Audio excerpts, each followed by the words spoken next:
Bonjour tout le monde, comment est-ce que vous allez mes amis? Bienvenue sur ma chaîne. Aujourd'hui, nous apprendrons comment préparer du jus d'aloe vera frais au citron. Pour préparer ce jus d'aloe vera frais au citron, nous avons besoin d'une feuille d'aloe vera. Pour faire ce jus, il faut prélever uniquement le gel de la feuille. Car, comme je l'ai toujours dit, la peau verte est bien toxique. Il faut peler à l'aide d'un couteau bien aiguisé. L'intérieur de la feuille, ça forme un gel, comme quand vous faites tremper des graines de lin dans de l'eau, mais en un petit peu plus visqueux. Je vous déconseille d'utiliser un extracteur de jus pour obtenir du jus d'aloe vera. C'est très difficile de passer cela dans l'extracteur de jus. Il faut donc utiliser un blender nettement plus efficace pour ce qu'on cherche à obtenir ici. Pour conserver les bienfaits et les nutriments de ce gel d'aloe vera, on ajoutera du jus de citron qui jouera un rôle de conservateur. Comme pour tous les jus en général, l'idéal est d'en consommer tout de suite. Néanmoins, avec l'ajout du jus de citron, vous pouvez conserver ceci une semaine au réfrigérateur dans une bouteille bien hermétique.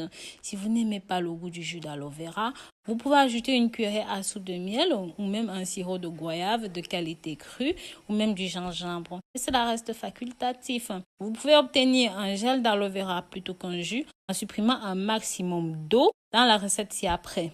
Épluchez tout d'abord les tiges d'aloe vera à l'aide d'un couteau bien aiguisé. Commencez par les piquants, puis le reste de la peau verte. La peau verte est toxique, je le répète. Donc ôtez bien toute la peau. Puis prélevez le gel et passez-le sous l'eau pour bien le rincer. Déposez le gel d'aloe vera dans un bol ou même dans un blender.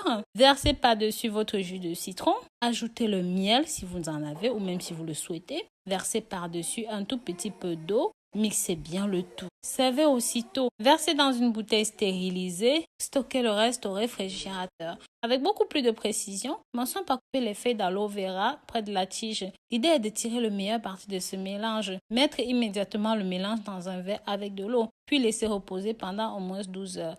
Retirez la peau externe. Lavez la chair avant l'utilisation.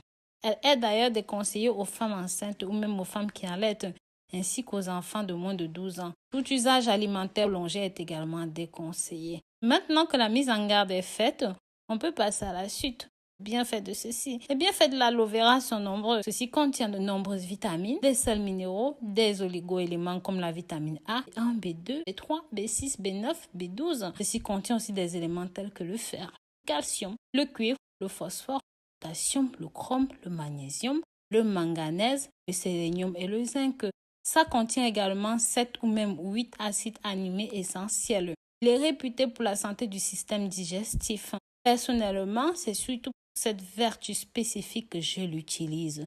Il agirait sur les ulcères de l'estomac et de l'œsophage, ainsi qu'intestinal. Certains de ces composants sont soupçonnés de normaliser les microbiotes, ainsi que de soulager l'inflammation. Et par la même occasion, permet de réduire les fermentations intestinales.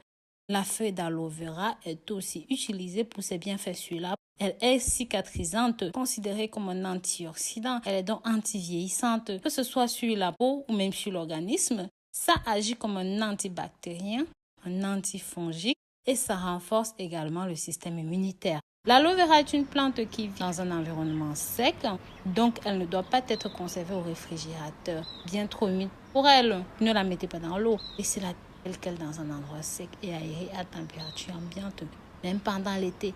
Évitez aussi de mettre ceci au soleil. Privilégiez un endroit sombre, bien aéré. Quand vous la coupez, ça va cicatriser toute seule. Si vous la conservez très longtemps, elle va perdre petit à petit son poids et il y aura de moins en moins de gel. Si vous avez aimé cette recette, n'oubliez pas de partager la vidéo dans vos médias sociaux. Je l'apprécierai vraiment. Laissez-moi toutes vos suggestions dans les commentaires. Nous lirons et répondrons à tout. Abonnez-vous à la chaîne et visitez-nous sur les réseaux sociaux rosemoneyfashion.com ou même encore sur notre site internet www.rosemoneyfashion.com.